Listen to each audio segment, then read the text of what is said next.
আমরা ভয় পেলে বুকে থুতু দিয়ে থাকি, এটা সঠিক কি না? ভয় পেলে বুকে থুতু দেওয়া এটা ইসলাম শরীয়তের দৃষ্টিকোণ থেকে কোনো নির্দেশিত বিষয় নয় এবং এর কোনো বৈজ্ঞানিক ভিত্তি আছে বলেও আমরা জানি না। তবে নবী করিম সাল্লাল্লাহু আলাইহি সাল্লাম সহিহ মুসলিম সহ বিভিন্ন হাদিসের কিতাবে বর্ণিত হয়েছে যে দুঃস্বপ্ন দেখলে কেউ তিনি ঘুম ভাঙার পর বাম দিকে যেন 3 বার থুতু ফেলেন। স্বপ্ন দেখে ভয় পেয়েছেন বা স্বপ্নকে খারাপ স্বপ্ন মনে করছেন, তাহলে বাম দিকে 3 বার থুতু ফেলবেন। সেই থুতুটা হলো শুয়ের আগাতে যে পরিমাণ পানি থেকে, এভাবে আমরা 3 বার বামে থুতু ফেলবো এবং আউযু বিল্লাহি মিন শাররি শাইতান, শয়তানের ক্ষতি থেকে আল্লাহর আশ্রয় প্রার্থনা করে দোয়া পাঠ করব বা আউযু বিল্লাহ পাঠ করব। তো এটি হলো দুঃস্বপ্ন দেখলে তখন বা মনে কোনো বাজে চিন্তা আসলে তখন আমরা বাম দিকে 3 বার থুতু ফেলবো। এই শিক্ষা হাদিসে এসছে, কিন্তু ভয় পেলে যে বুকে থুতু দিতে হবে এরকম কোনো কথা বলা হয়নি।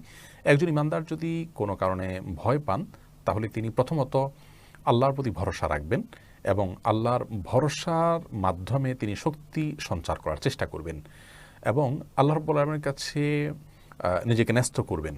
তাকবীর দিতে পারেন, আল্লাহু আকবার, আল্লাহই সবচেয়ে বড়, আমার কোনো অপকার হলে আল্লাহর অনুমতি ছাড়া সেটি হবে না, এই মর্মে তিনি স্বীকৃতি দিতে পারেন, তাকবীর দিতে পারেন এবং আল্লাহর উপরে আস্থা এবং নির্ভরতা কথা প্রকাশ করতে পারেন। হাসবি আল্লাহ, আল্লাহ আমার জন্য যথেষ্ট, এ ধরনের কথা তিনি বলতে পারেন।